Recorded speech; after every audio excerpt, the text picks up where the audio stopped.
Is spine surgery dangerous? My name is Dr. Jeff Langmaid, and over the next few minutes, I want to break down some of the common stats around spine surgery, some of the common types of spine surgery, as well as some of the risks and complications that routinely happen. So by trade, I am a chiropractor, but for years, I practiced within orthopedic clinics with neurosurgeons and orthopedic surgeons day in and day out. So I was able to see exactly what was going on in the OR and under the knife, and the challenges that people dealt with and the successes that they had after undergoing spine surgery. So is it dangerous? The answer is yes. There's up to an estimated 20% complication rate anytime the spine is worked on. What do those complications include?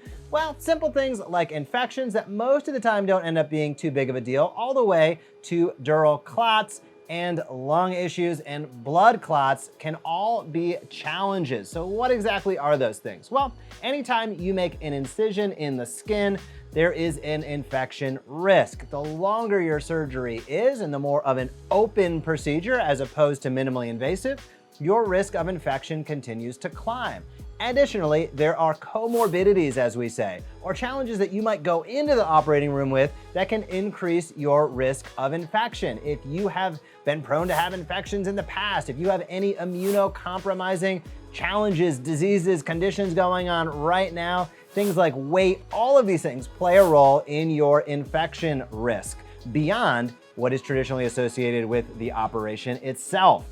Now, the next things that we look towards are blood clots. When you are down, when you are sedated, and then when it's gonna be a long recovery period, there's always that chance and risk of blood clots. These can be exceptionally dangerous when they happen, but thankfully, much of the time, and for many people, this is a non-issue. But one of the biggest challenges that we see time and time again intraoperatively, or things that happen during the operation itself, is what we call a dural leak. So if we take a look right here, these are the vertebra or bones of your spine right here. In between your bones are the discs, and your central nervous cord travels down the back side.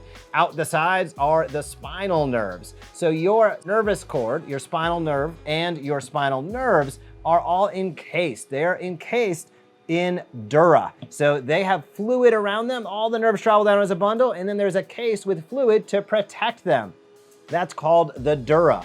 If a surgeon during the procedure happens to nick or trim or hit that sac, it can cause a tear. That tear is called the dural leak because quite often cerebrospinal fluid, CSF, which resides, that's the fluid in there, starts to leak out. So dural leaks can cause anything from extreme headaches to having to go in and do another operation to throw a few stitches on it and seal it up. So all of these things are potential complications when you think about having a spine surgery. The list is much more comprehensive than what I described today, but the most important thing is if you've been recommended a spine surgery, be sure to sit down with your surgeon, ask them about the risks, ask them about the benefits, get a great understanding as much as you can of exactly what their plan is. And before you even do that, make sure you're following the current clinical guidelines and exhaust all conservative care options before undergoing any elective spine surgery. Spine surgery is always the last option. It is never the first choice in spine care because of the risks and dangers associated with it. As a matter of fact, recent clinical guidelines recommend before even medication, never mind spine surgery, that you exhaust movement-based therapy such as chiropractic exercise and anything to do with moving your body. Movement is much better than medicine quite often, but you gotta get out there, find a great provider in your community, get a plan of action, and then execute on it day in and day out. Surgery is not a permanent fix for many people with reherniation risks of 20 to 40%. That means that if you have an area worked on of your spine, there's about a 20 to 40% likelihood that that area will have a reherniation or a problem with its disc again in the future.